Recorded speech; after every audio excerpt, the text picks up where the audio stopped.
On va essayer de faire le bilan de notre voyage. C'était quoi notre voyage, tu peux rappeler aux gens?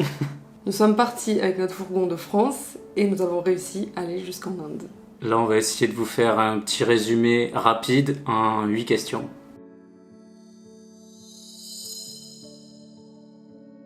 Alors pour moi, ça serait l'île d'Ormuz en Iran, tout simplement parce qu'en très peu de temps, on a vu de très très belles choses, comme la plage, on a appelé la plage de sang avec le sable rouge. On a vu les caves, les grottes multicolores avec des diamants, on a filmé ça, c'était incroyable. En plus, le faire seul avec notre petite lampe torche, c'est ça qui était surtout incroyable, je pense. C'est l'ambiance de se dire on est que tous les deux, on découvre ça seul, il n'y a personne qui nous guide et on est vraiment en mode explorateur, quoi. Bah, c'est tout ça pour dire qu'il y avait beaucoup de trucs condensés sur une île qui est minuscule où on a fait le tour en quelques heures, même pas. Ma plus belle surprise, la gentillesse des Iraniens. Même si on avait eu des échos et qu'on s'y attendait un peu, mais là c'était vraiment abusé.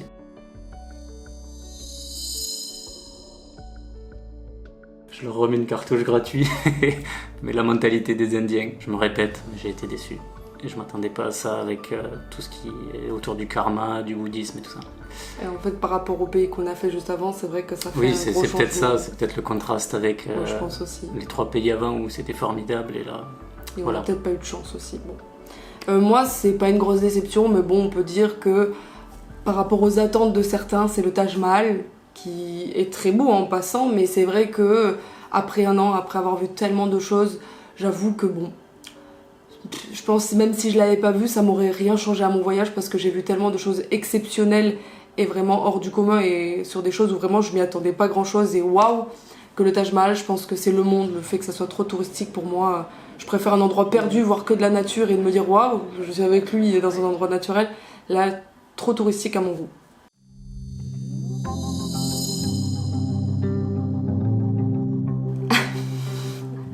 Alors oui, c'est assez particulier. En gros, on était en Turquie, on venait de trouver un spot plutôt pas mal. Et on commence à se poser, et là il y a plein de chèvres qui passent, dont un monsieur qui court dans tous les Plein sens. de quoi? De chèvres? Ah, de chèvres. De chèvres qui passent, et d'un seul coup il y a un monsieur qui court dans tous les sens, et il a une chèvre, une bébé chèvre à la main, et il la file à Victor, il la pose dans ses bras, et on se regarde avec Victor, on dit mais et il se barre, il faisait des bruits, et il se barrait mais super loin, et lui il était là avec la chèvre dans les mains, mais c'était lunaire quoi ce moment. Non, surtout que je pose la chèvre, eux ils se barrent avec le troupeau, on se retourne et il y a encore la chèvre à nos pieds. Elle reste avec nous. Mais bébé, t'as oublié? Oh non, non, non. Il a abandonné. Mais non, non, non, t'inquiète pas. Ah non, Bichette, elle est perdue. Oh non. Mais les gars, vous avez oublié une chèvre. Allô, vous avez oublié une chèvre. Mais où elle est là? Notre bébé a pris son envol. Gula gula. Eh oui. Donc c'était vraiment très drôle, mais c'était particulier comme... Bon après, la chèvre, elle a réussi à retrouver son troupeau, mais elle pleurait un petit peu quoi. Mais très drôle. Moi je l'avais oublié ce moment et je l'ai revu en revoyant nos vidéos, je me dis mais c'est quoi ce bordel? Quand on était en Cappadoce, on a coincé le drone sur un arbre très très haut et c'est les pompiers avec la grande échelle qui sont venus nous... Le seul arbre qu'il y avait quand même, on a réussi à le faire. Le seul arbre de la plaine et c'est les pompiers de la ville voisine qui sont venus nous le décrocher. Quelle honte, mais bon.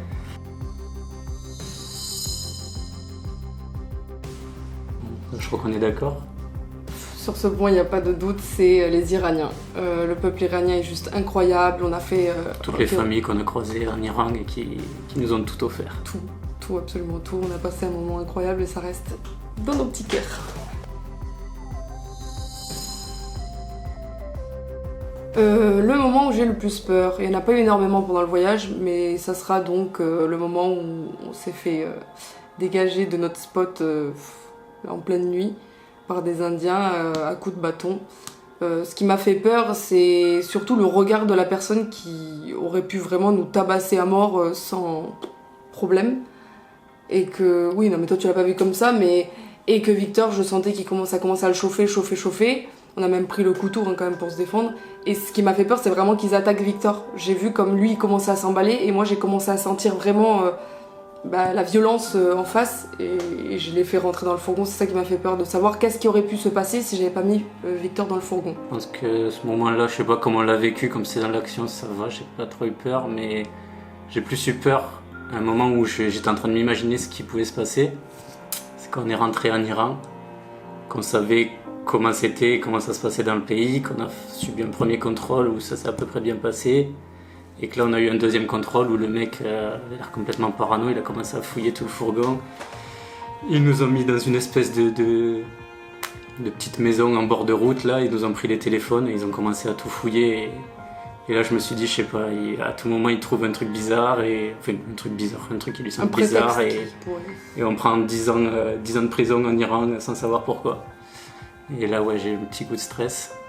Et après j'ai un deuxième, mais on n'a aucune image de ça. Enfin tu me diras, on n'a aucune image dessus non plus. Je crois que c'était en Bosnie. Il faut savoir qu'avant de partir en voyage, on s'était dit on roule jamais de nuit. On cherche les spots avant. Au final, on a roulé tous les jours de nuit. Oui, parce qu'il fait nuit à 17h. Il faisait nuit assez tôt. Et donc là on était en Bosnie et on essaye de se rapprocher du spot qu'on va voir le lendemain. On arrive en pleine nuit dans un espèce de petit village où il n'y a rien et on prend une espèce de chemin de vigne où il n'y a qu'une voiture qui peut passer, c'est même pas à double sens. Un gravier et là on s'enfonce vraiment dans la montagne. Entre deux plaines, il y a que nous, il fait nuit noire. Parce qu'on a roulé un moment sur cette ligne droite.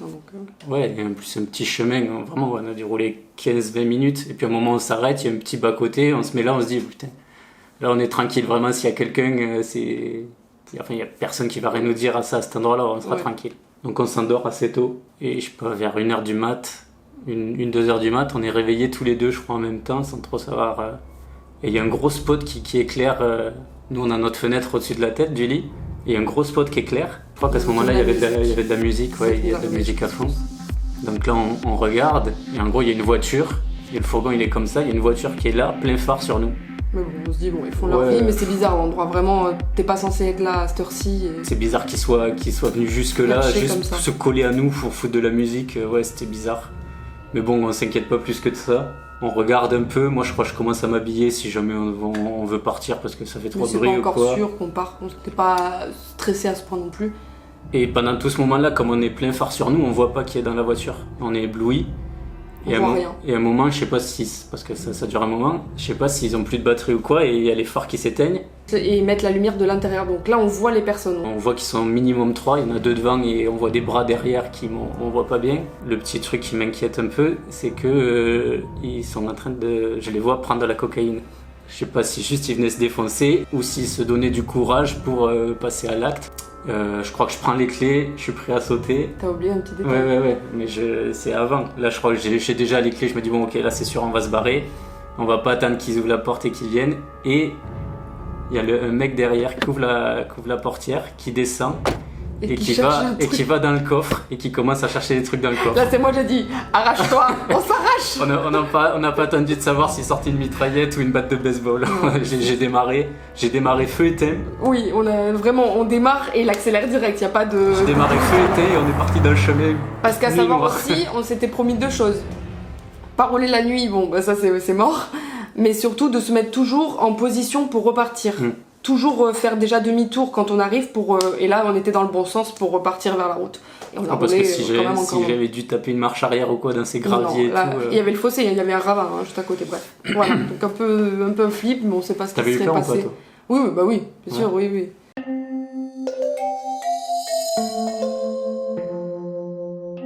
Il y en a beaucoup, pour en choisir un, mais c'est vrai que celui qui me marque quand j'essaie de me remémorer de quelques souvenirs, c'est quand j'ai ouvert la porte, donc j'étais seule vu qu'il dormait encore, en Cappadoce, où j'ai ouvert la porte du fourgon et on était en plein milieu du spot où toutes les montgolfières s'envolaient. Je dormais encore parce qu'il était 4h du mat. Oui, mais bon, on est venu pour ça quand même. Il y a des gens, ils se lèvent tous les jours à 4h du mat, autour du monde pour voir ce genre de choses.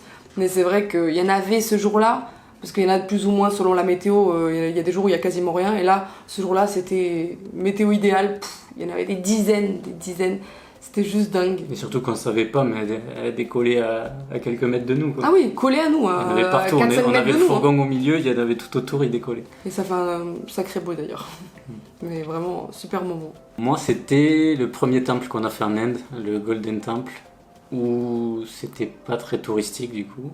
Et je crois qu'on y était il y avait une cérémonie, il y avait un truc spécial. Il y avait des fleurs partout. Mais ouais, il y avait une ambiance, c'était fou. On y resté des heures, on a passé la soirée.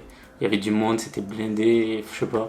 On n'arrêtait pas de se Il y avait cette odeur regarder, d'encens, ces musiques-là, je sais pas. toute l'ambiance qui faisait que c'était un moment magique. Et c'était le timing, on venait de traverser le Pakistan à galérer, et là on arrivait, c'était le premier truc où on voyait de la couleur, on voyait de la vie, et du coup, ouais, c'était vraiment un moment Donc, coolax. On a dit le meilleur, et maintenant, ton moment le plus difficile. ça sera le... Il y en a eu quelques-uns, mais le Balouchistan, la traversée du Balouchistan avec les Lévis, donc ceux qui nous escortent. Le problème, c'est qu'au lieu de faire 4 jours, on a fait 10 jours d'enfer. On a dû prendre une seule route et on mangeait pas, on faisait des 12 heures par jour. Et c'était terrible, quoi. Je pleurais, je crois, tous les jours. Pendant les 10 jours, j'ai pleuré absolument tous les jours. Bon, en résumé comme ça, c'est difficile de comprendre, mais nous qui l'avons vécu... On va déjà anticiper les commentaires des mecs qui disent Hervé, 75 ans, moi je l'ai fait en 1980, c'était facile et tout. Sauf que oui, la traversée en soi c'est pas compliqué si t'as prévu la bouffe et tout ça, t'es juste escorté, ça dure 4-5 jours je crois en temps normal. Sauf que nous c'était vraiment dans les inondations historiques et ça s'est pas passé. Oui, tout notre parcours a été chamboulé, c'est-à-dire qu'on a été bloqué. Déjà on a doublé, on a fait plus de 10 jours et du coup... En faisant plus de 10 jours, on avait plus de bouffe, presque plus d'eau. On a perdu 5 kilos tous les deux, 5 chacun, en une semaine quand même. Mais moi j'ai plus pris un moment précis, mais du coup c'est à ce moment-là. Après toutes les galères qu'on a eues, après nos 10 jours de traversée, c'est quand on arrive à la frontière de la fin du Balouchistan. Et où j'arrive à un contrôle de militaires et ils me disent « Ah non, vous passez pas, faites demi-tour, vous retournez dans l'autre sens. » Et ils veulent rien savoir. Et pour la petite info, on a fait intervenir l'ambassade française, merci à eux, qui nous ont débloqués. Terrible. Et pour préciser, moi j'ai pleuré quand même pas mal pendant le voyage de toutes nos galères. Ce moment-là, Victor a pleuré. Donc comment vous dire, on était au bout du... Pourquoi tu me balances comme ça ? Parce que pour qu'il sache tellement c'était dur, même un homme, il a le droit de pleurer. Mais c'est vrai que je l'ai jamais vu pleurer. Et là, franchement, ça m'a mis encore plus un coup parce que... Si lui il craque, c'est que c'est... C'est que c'est la merde. Ah voilà, c'était vraiment, on rigole pas, c'était vraiment dur.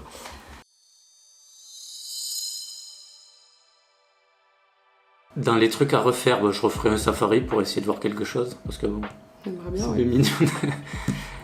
L'expérience était cool, mais on n'a rien vu. Et dans les trucs à changer, peut-être la fin du voyage, qui était un peu bâclé, et une meilleure organisation pour le fourgon ou le container, retrouver une autre solution pour pas qu'on se ruine.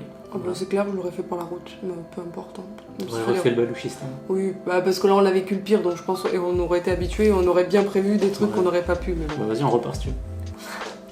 T'es le mec qui est trop con, ils font des tours, ils renvoient un container et ils repartent par la route. Allez, c'est reparti pour 8000. Moi, ça serait donc à refaire la van life en Turquie, tout simplement. C'est vrai qu'on n'a pas profité tant que ça parce qu'on est parti 4 mois en République dominicaine parce qu'il faisait trop froid. Et après il a fait trop chaud, mais c'est vrai que juste le peu qu'on a pu profiter, c'est de se poser, la table dehors, le hamac, des petits apéros le soir, rencontrer des gens. C'est vrai que ça, j'aurais voulu le vivre un peu plus. Oui, parce que dans tous les pays suivants, finalement, on n'a pas fait vraiment de la van life et on était tout seul sur les spots. On n'a pas trop profité. En Iran, au Pakistan et en Inde, on a croisé personne. Et ce que j'aurais aimé changer un petit peu de ce voyage, c'est tout simplement le timing. C'est-à-dire partir quand il fait un peu meilleur et pas de se taper tout l'hiver à des 7 degrés le matin dans le fourgon, ça nous est arrivé. Et pas avoir les 47 en Iran, quoi. Si on avait eu le bon timing, on aurait évité le pire, quoi. Voilà. Attends, j'ai une dernière question. Dis-moi. Là, c'est bien beau, toutes ces vidéos blabla là où ça bouge pas devant la caméra. Mais est-ce que tu aurais prévu un petit voyage? Est-ce qu'il y a un petit voyage qui serait prévu prochainement ou pas? Peut-être, on peut peut-être pas en dire trop. Oui, il y a quelque chose de prévu, on ne vous en dit pas plus. C'est pour ça qu'on fait ce genre de vidéo en ce moment parce qu'on est en France. Et pour vous faire patienter, quoi. Donc pour les plus curieux, continuez à nous suivre, activez la cloche pour ne rien rater, mettez un petit like si vous aimez notre contenu. Attends, ça arrive dans combien de temps à peu près?